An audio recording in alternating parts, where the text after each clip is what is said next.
Hello and welcome back to Parc, Ferme, Parlay with Kieran Downey. It is the first episode of 2025. First of all, Happy New Year to everyone. I hope you had a lovely holiday season, however you spent it. How is it already 2025? Like 2024 just went like that, and now we are barreling towards the beginning of the 2025 F1 season. Like, it will be here before we know it. I think there's something like 66, 67 days until the first round of the 2025 season in Australia. It'll be here before we know it. We obviously have the F1 75 car launch that's going to be happening in London next month. We've got lots of content coming out in between now and the start of the season. We'll obviously have our full season predictions. We'll have, what do we think the championship order will be by the end of the season, both team and drivers. We have so much, but first, we're going to kick things off with our reaction and thoughts to the full 2025 F1 driver lineup. All 20 drivers are confirmed. We've had the final piece of the puzzle solved, and it is time to just sort of go through and share our thoughts and feelings of all the driver pairings for next year. Now we're going to kick things off at the front of the grid in the new championship order. So McLaren is one of only two teams to not change their driver lineup, and I am not surprised. They have a very solid lineup. They have Lando Norris, Oscar Piastri. This will be the third year of this driver pairing, and I have to say it's really working for them. Both drivers get along great. They're both fantastic drivers that are every race getting better and better. They are figuring out what their flaws are, they are ironing them out, and they are constantly fighting at the front of the pack. For a long time, the team has sort of been changing and evolving and really trying to get back to fighting at the front. They've found two drivers that are more than capable of fighting for race wins and podiums and championships. It would be silly of them to make any changes. Now, obviously, the 2025 season comes on the back of them securing their first Constructors' Championship since 1998, and they have no major changes. The team has a strong leadership with Andrea Stella as team principal. And I have to say, I'm very excited to get into 25 and hit the ground running, for that team to hit the ground running, fighting for the constructors, but also potentially having both of those drivers fighting for a driver's championship. We know that Lando is gunning for the 2025 driver's title, and I don't think Oscar's going to be too far behind him, if not right along beside him. This driver lineup has had some incredible highs this year. They have had a few low points. I would say Hungary being quite a low point for them. Monza also being a little bit of a low point, but I wouldn't say that those are particularly about the drivers. I'd say that's more maybe about the team. I do think the team will go into 25 with a slightly different mindset. I think both of those drivers are only going to keep improving, and I think it's going to be a very good year for McLaren next year. Okay, so next up is Ferrari, and they have half a new driver lineup. So they obviously have Charles Leclerc, and they also have Lewis Hamilton, probably the driver that started the craziest silly season we've had in quite a while. Obviously shocked the world when he announced that he was going to be leaving Mercedes at the end of this year and moving to Ferrari for 25. It blew everyone's minds. It, honest to God, it blew everyone's minds. I think maybe things would have been slightly different had they waited to announce that Hamilton to Ferrari, because then it wouldn't have been a full year of knowing he was on the out from the very beginning of the year, and I think it maybe twisted the narrative a little bit. However, this is probably one of the most anticipated driver pairings for 2025. We have a 7-time champion in Lewis Hamilton pairing up alongside an incredibly talented driver in Charles Leclerc, Ferrari's golden boy. What I'm most excited about the Lewis Hamilton and Charles Leclerc pairing is the on-track dynamics. I think we've seen them be quite friendly towards each other throughout 2024. They've kind of gravitated towards one another. I am really intrigued to see what happens on track. How does that dynamic play out on track? A lot of the sort of comments I see, it was a lot of just wait till Lewis goes to Ferrari. Charles Leclerc's not going to know what happened when Lewis goes there, and you know, look at what Lewis has been like with other teammates, and now you're going to see him doing this to, like, Charles Leclerc's not ready for what's about to come in. Listen, I don't know. We'll see what happens in 25, but I'm just very excited to see how this driver pairing works on track. because neither of these two men will budge, I don't think, when it comes to the other. I think they're both going to be gunning for a championship. I think Ferrari's going to be in quite a good spot to fight for both the drivers and constructors championships. I was quite surprised when Fred Vasseur said that only about 1% of this year's car is going to be moving into next year's car. I did think they would take maybe a little bit more. I'm assuming that what they're trying to do is, you know, make the car consistently good across the majority of the tracks, because there was tracks where the car really suffered and just wasn't that great. And I do think that we will have Charles Leclerc and Lewis Hamilton fighting at the front. It's very exciting to see Hamilton go into Ferrari. It's obviously a lifelong dream of his to drive for the Maranello-based team, and I think he's setting his sights on that 8th title with Ferrari. I really do. Obviously we don't know how long he's going to be there, but we do know it's a multi-year contract. Charles Leclerc, obviously been with the team since 2019. He has an incredibly strong relationship with Fred Vasseur and with the Ferrari team. As I said, he's pretty much Ferrari's golden boy.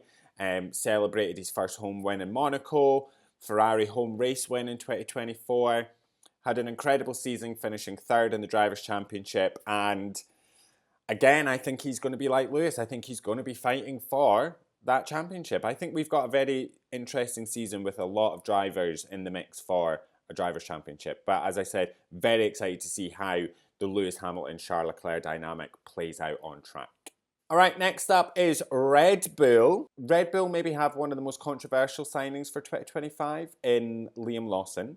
The team have had quite a mixed bag for 24. They also had a drivers' championship win with Max Verstappen. However, they did lose the constructors, only managing to get 3rd. They obviously had one driver that was performing pretty decently, Max Verstappen. They had a car that was quite all over the shop. It performed really good sometimes. It was really difficult other times. They had a driver that really put his all into it, Max Verstappen, and they had a driver that really struggled, Sergio Perez. They obviously dropped him. They had turmoil going on the track, off the track.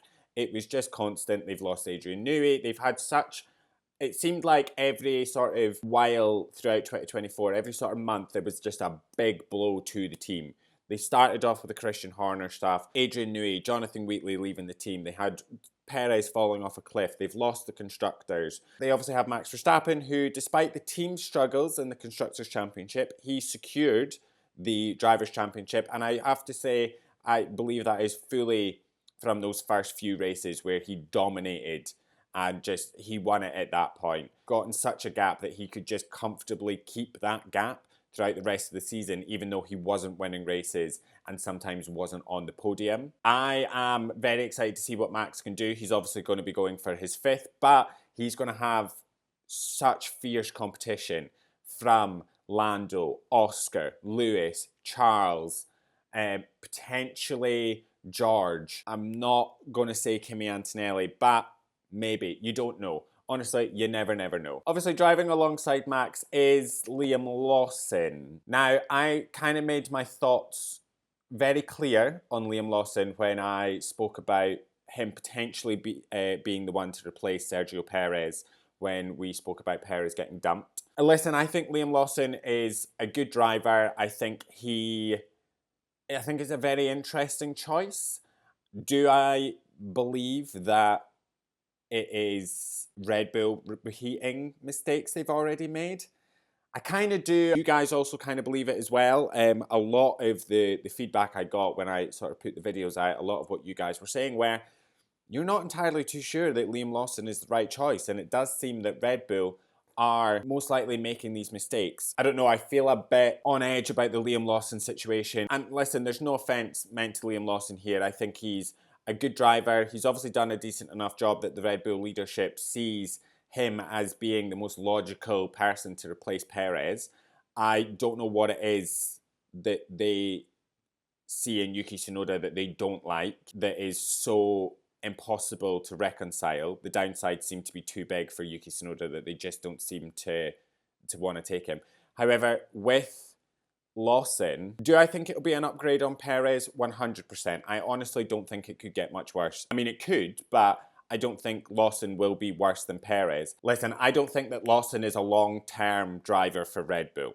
I have to be completely honest. I don't think that when Max leaves the team, Lawson will be the team leader and be the one that goes on. I don't feel that. What I feel is Lawson is just the next person in a long line of people that is going to have their reputation absolutely slaughtered by being in a role as Verstappen's teammate where it is very, very, very hard to succeed and to impress. We've seen it with Gasly, we've seen it with Albon, we've seen it with Perez. It's such a difficult spot to be in. As I said, I don't think Liam Lawson is the long term for Red Bull. I don't think they see him as somebody that will carry that team into the future. What I genuinely believe they see is somebody that is holding a seat in a short term to allow a junior, and even more junior to him, develop to take on and be the successor of Max Verstappen. I'm thinking that's what they see in Isaac Hadjar, or even younger than that, Arvid Lindblad. Listen, Isaac Hadjar looked incredibly quick in Formula 3. He had an incredible Formula 2 season. He could be the one they see as a successor to Verstappen. We'll come on to him, obviously, when we come and talk about him shortly. But I would say with Lindblad, if he can come into F2 and seriously impress, I imagine that he will become almost like the Red Bull golden child, similar to how Max was, similar to what Kimi Antonelli is down at Mercedes. I do believe we could see him moving into an F1 seat 26 onwards. If he has a seriously impressive F2 debut, he could be in Racing Bulls in 26. The team seem to recognise something in him as well, because they are very quietly talking him up, and it hasn't done that with a junior driver in a long time. So Arvid Lindblad could be a long-term solution to Red Bull's driver problems in a way that Liam Lawson won't be. I don't see Liam Lawson being at Red Bull for an extended period of time. I see him being just a quick fix whilst they sort of nurture and develop the drivers beneath him. So yeah, there's, as I said, very controversial, but a lot of people are on the belief that it should have been Yuki Tsunoda and not Liam Lawson.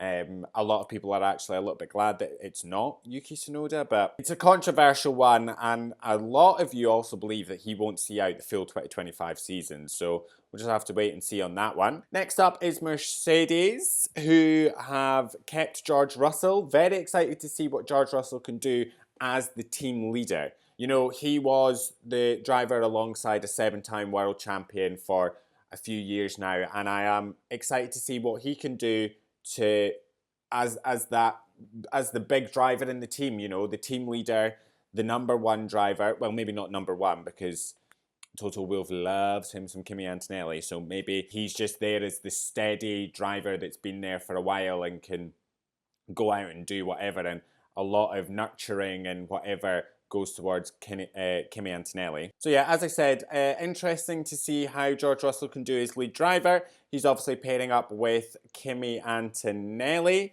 who has been fast-tracked into that team, I must say. I think the shock of Lewis Hamilton leaving the team when he did, I don't think that team expected Lewis to leave so quickly, that they really fast-tracked Kimi Antonelli into a seat in Mercedes for 2025. He is 18 years old. He was the first rookie, I think, to be signed on for 2025. He competed in Formula 2 with Prema. He finished 6th, I think. He didn't have a fantastic F2 season. He wasn't lighting up the timesheets, but the team saw something in him. He did a free practice session in Monza. Didn't end that well. He did crash the car. He's got a 1-year contract with the team.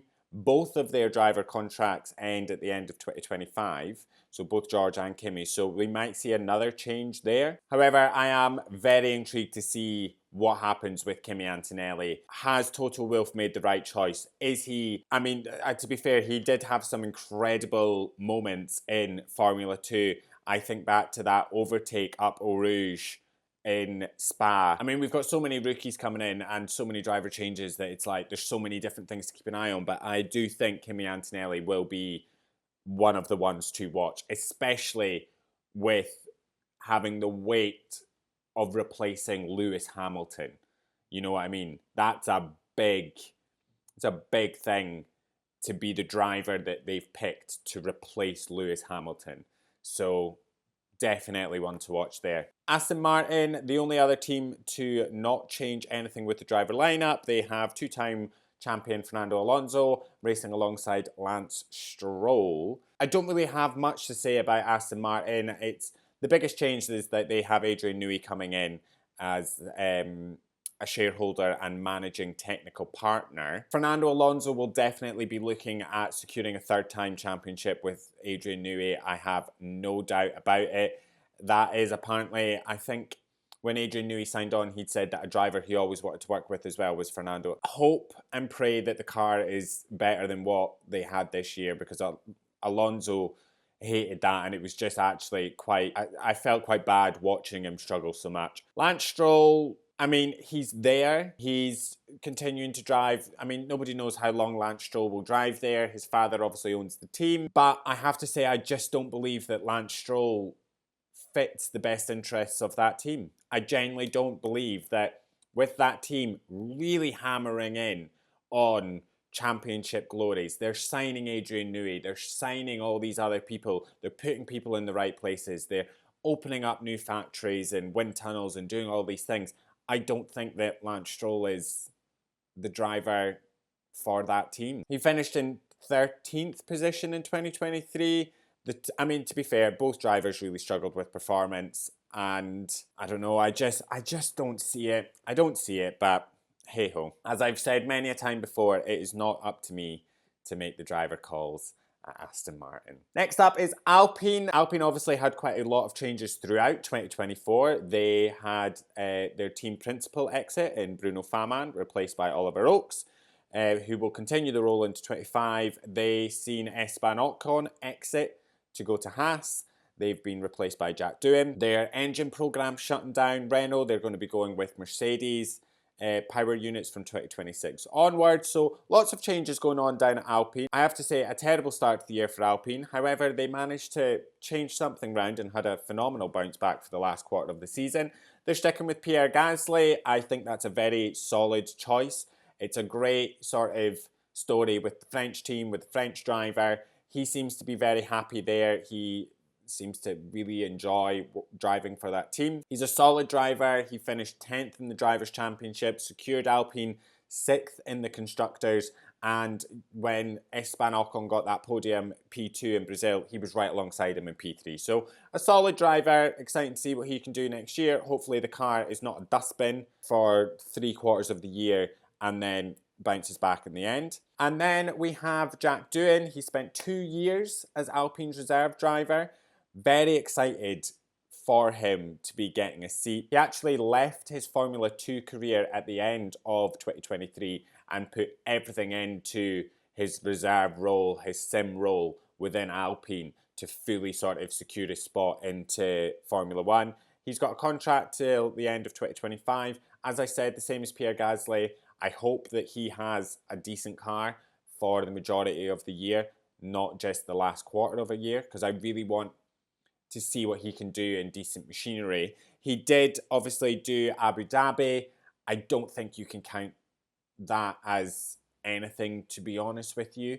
I don't think you can judge his performance based on that race. I purely think it was an embedding race, and they used it just as a go out there, drive, see how it feels, get comfortable, and we can create almost like a training plan between now and Australia next year to really get you up to speed. So I'm excited for Jack Doohan. I'm excited to see what he can do. Next up is Haas, and I am pretty excited for Haas, to be honest with you. They've seen a huge boost in performance in 2024.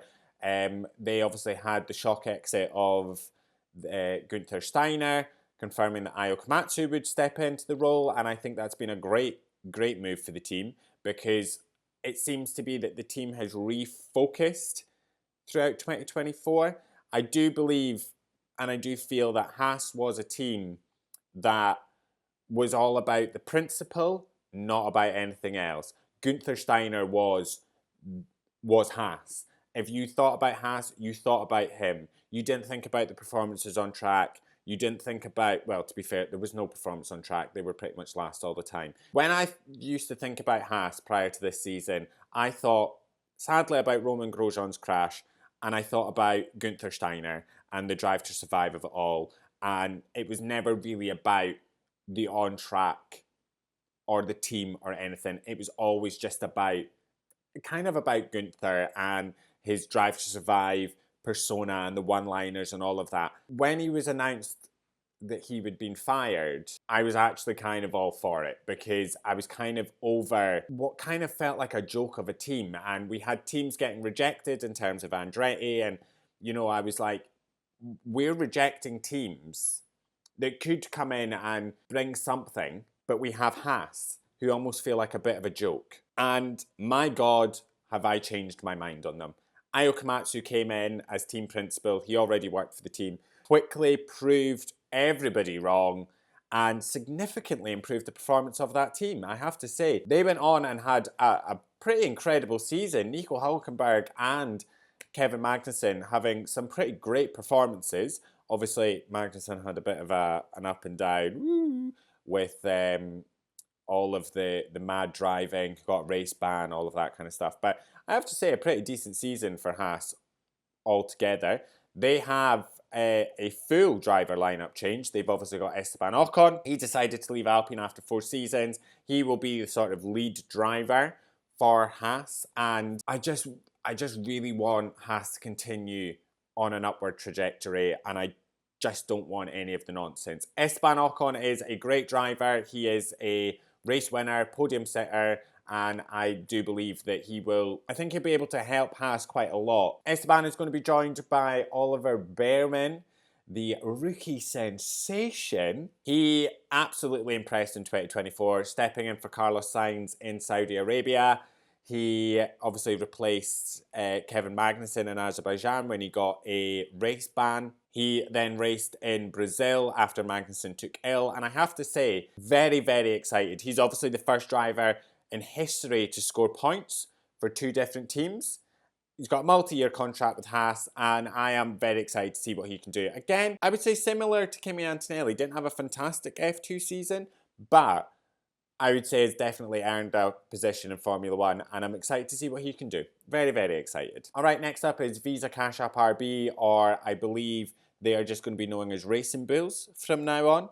It is obviously the Red Bull sister team, and their driver lineup for 2025 includes Yuki Tsunoda and Isaac Hadjar. Now, I have to say, RB has had quite a few driver changes in the past few years. They obviously had Nick De Vries, Yuki Tsunoda. They dropped Nick De Vries. They replaced him with Daniel Ricciardo. Daniel Ricciardo broke his hand. They got Liam Lawson in. Daniel Ricciardo came back for 24. He got dropped. Liam Lawson came in. Liam Lawson's now left to go to Red Bull. Isaac Hadjar's coming alongside Yuki Tsunoda. I have to say, I don't fully understand why they won't go with Yuki Tsunoda. I don't really know what it is about Yuki that they don't like. I feel like everything they might have asked him, he's probably done. You know, control your tempers. He came in like a bat out of hell to Formula 1, and he was dramatic and he was aggressive and he was a bit dangerous, to be quite frank, I thought anyway. But he's a lot more of a controlled driver. He doesn't have outbursts, and you can see even in this year alone the growth from the beginning of the year to the end of the year. I mean, in Bahrain, he's dive-bombing Daniel Ricciardo because he's unhappy that team orders have come into play and that Daniel Ricciardo can't actually get past, I think it was Kevin Magnussen. To now the end of the year, he's become a much better driver. He's not as dramatic. He's more controlled on his emotions. And then you would look at consistency, and I would say, well, okay, it's not really a great car, but he's getting into Q3 fairly consistently. He's scoring points fairly consistently. And, you know, you've got to weigh that all up. Then his teammates, he beat Nick De Vries, he beat Daniel Ricciardo, and he's beat Liam Lawson. Every teammate they've given him, he's wiped the floor with them. So I just don't understand why they won't give him a chance at Red Bull. I fully don't understand it. I would also say that, is this potentially the final year that we will see Yuki Tsunoda as a V-Carb driver, Racing Bulls driver, whatever you want to call them? Christian Horner has admitted that this 5th season for Yuki Tsunoda could potentially be his last. Now, there is the rumours that he will obviously go to Honda, but Horner has been quoted saying, "We're acutely aware that if we were not able to provide an opportunity for Yuki, being in all honesty, this year, 2025, does it make sense to keep him? You can't have a driver in the support team for 5 years. You can't always be the bridesmaid. You've either got to let them go at that point or look at something different. I think this is going to be Yuki Tsunoda's last year in Red Bull. Whether or not he decides he wants to go, I don't think it'll be his choice. I genuinely believe that at the end of this year, Horner will have him out of that car to make way for younger drivers moving in. I think this is Yuki Tsunoda's last year in RB. He will be paired alongside Isaac Hadjar, who finished second in the F2 Championship. I have to say, I do think it's a fairly logical choice to put Isaac Hadjar in. I kind of expected for a while that he would move into Formula One. He had a great F2 season this year. As I said, finishing second in the championship. It's a shame he didn't really get a chance to fight in the final race in Abu Dhabi, having experienced an issue on the start. But it makes sense. It's Red Bull doing what they do, promoting their younger drivers. They like to sort of keep it within that Red Bull family. And I'm excited to see what he can do. I assume he's on a 1-year contract. We don't know. But it does seem that that's what Red Bull seem to be dishing out. I think they're liking to keep their options open. Liam Lawson's obviously on a 1-year contract. Yuki Tsunoda's contract ends at the end of 2025. Max Verstappen is there till 28, but whether or not he does that, we don't know. But I can't imagine they would want to lose their, the jewel in their crown. Very excited to see what Hadjar can do. And I'm looking forward to seeing what his future holds. Hopefully, it's not just a one and done. All right, next up is Williams, and another highly anticipated driver pairing for 25 with Carlos Sainz joining the team alongside Alex Albon, who's obviously been there for a few years now. Alex Albon obviously returning for his 4th season with Williams. I pray to God that something is different with the next car, because the FW46 had so many problems with it. He actually only finished 16th in the championship. And I want him to be better. And I want him to be fighting for points more consistently. And I do believe that things will get better at Williams with Carlos Sainz coming on. And I can't wait for Albon just to have a bit of a better time, because my God, it's been so rough. Hopefully 25 can bring something better for the team. As I said, pairing alongside Carlos Sainz. I've said this before, I'll say it again. I'm very excited to see how Alex Albon fares alongside Carlos Sainz in the same machinery. Carlos Sainz is obviously a great driver, a podium setter, race winner. He's been at the front of the pack. He knows what it feels like. And I think is an excellent benchmark for us all to sort of gauge Alex Albon on, because we've not really had that in the past. Obviously, Carlos is there for 2 years to the end of the 2026 season. Hopefully he can impart something into Williams, because I think James Vowles is doing an incredible job, but I'm over the acceptance of being shit to be better. Like James Vowles has said, I don't care about 24, I don't care about 25, I don't care about this. What I care about is the future. And it's like, I know, but we can't just keep having shit seasons. Like, see, looking at those mechanics when those cars fail or crash, I felt so bad for them, because they keep going through it, and I just pray for a better season. I'm just going to say that, I pray for a better season. Things are obviously looking up with Carlos Sainz signing on. And finally, we have Sauber, who is heading into its final year before the Audi takeover in 26. They have an all-new driver pairing in Nico Hülkenberg and Gabriel Bortoleto, obviously letting Valtteri Bottas and Zhou Guanyu go. Valtteri Bottas obviously going back to Mercedes for the 2025 season as the reserve driver. Zhou Guanyu potentially going to Ferrari as a reserve. Honestly, we don't know what's going on with Zhou Guanyu, but that was the rumours. Obviously, the team will introduce Jonathan Wheatley as the team principal halfway through 2025 after his gardening leave from Red Bull ends. So that's quite exciting. We obviously have Nico Hülkenberg. I don't think it's a complete surprise that Hülkenberg has moved to Sauber, especially with the Audi takeover in 26. A German driver with a German team. It all just makes sense. Hülkenberg will be the driver that has all the important experience and, will be the sort of wiser driver that can impart all of this knowledge and experience into the team, paired alongside the rookie Gabriel Bortoleto, who is the Formula 2 champion for 2024. He fought off some strong competition to get that seat. He's got a multi-year contract. Very excited to see an F2 champion moving up in the ranks.